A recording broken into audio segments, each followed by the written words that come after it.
Thanks. I'm delighted to be here tonight to speak about something that I'm very passionate about.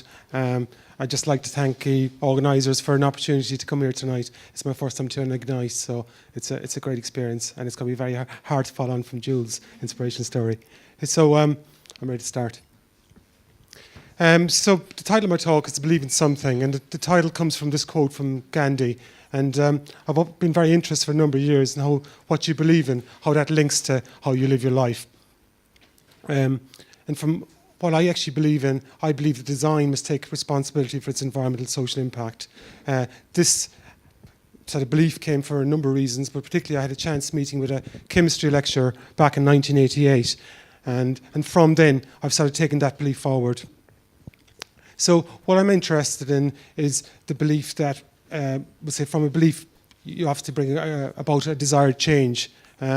So I'm interested in the idea of taking responsibility, sticking to your principles, being true to yourself, and taking responsibility for what you want to do. So in terms of the why is key for this. Why do you do what you do? Why do you believe in what you believe in? So for me, the why is key before you look at the how and the what and the who. So in terms of why we do what we do. So in terms of a throwaway society, we're now basically, this chemistry lecturer I met in 1988, he basically asked me to look at the other aspect of design, not sort of the way products are produced and stuff, but what happens to them after the end of life. I was in third year of my degree. I was basically looking at coming up with a final year project, and from his perspective, he asked me to look at something different. I actually hadn't any idea for a product myself. So from that, I became interested in what happens to products over the life cycle. And what I found that I wasn't the first person to go on this journey, and I won't be the last. There was a lot of other inspirational people, such as Victor Papanek in the 70s, who called on designers to take responsibility. But what I found is that while the message was out there, people didn't understand what it's about. So why am I looking at design? Design is very much about influencing people, what we buy, what we use, and 80% of impacts happen at the design stage. Design is part of the problem and needs to be part of the solution, and every design choice has a consequence. As it happens, 98% of products are thrown away within 6 months. That's a lot of products. That's everything from mobile phones, toasters, etc. Now, a lot of these products are badly designed. They have a lot of environmental impact. They're not very functional, and there's a lot of toxic issues as well. And a good example is a tennis ball. This is an example of a product that shows how complicated it is to. This product goes through like 50,000 plus miles, 13 countries to actually reach its destination in Wimbledon. There was a Warwick Business School study. So it's not easy. There's no magic materials, but there is solutions out there. I'm particularly interested in real need. What's the real need of a product? This is a product that was designed to toilet train your child, and they could play with the iPad as they go. So I'm interested in the idea of much more beyond sort of need in terms of disconnect between people. We overconsume. We know we overconsume. We need 3 to 5 planets to actually satisfy our current needs. I feel there's a disconnect between people and between planet and people.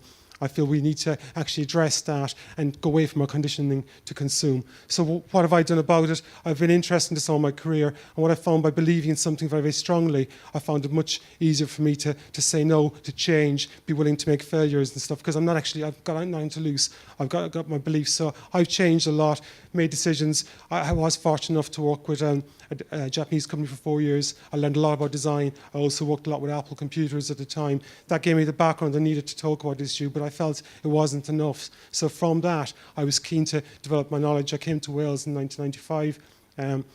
I basically to do a PhD part-time to self-fund it. From that, I developed a much deeper understanding, and I realised it just wasn't about manufacturing, design and consumption. It was also about government. It was about education.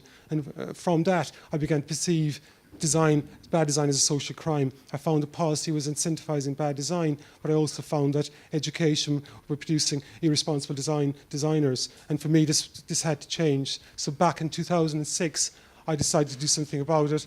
I set up my own design organization with a focus on applied research, looking at policy to practice, working between government, business and education. The key focus here was trying to make eco-design happen, and to do so in a collaborative, open way, working with all kinds of partners. And the idea was not just working on a local level, but also working at a global level.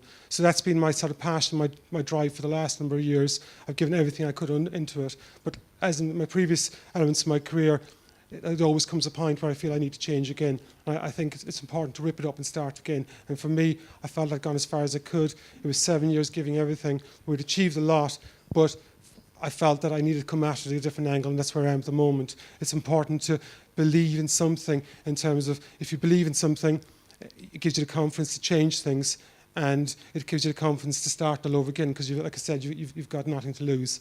And so at the moment, I'm taking some time out to reflect and refresh. Thank you.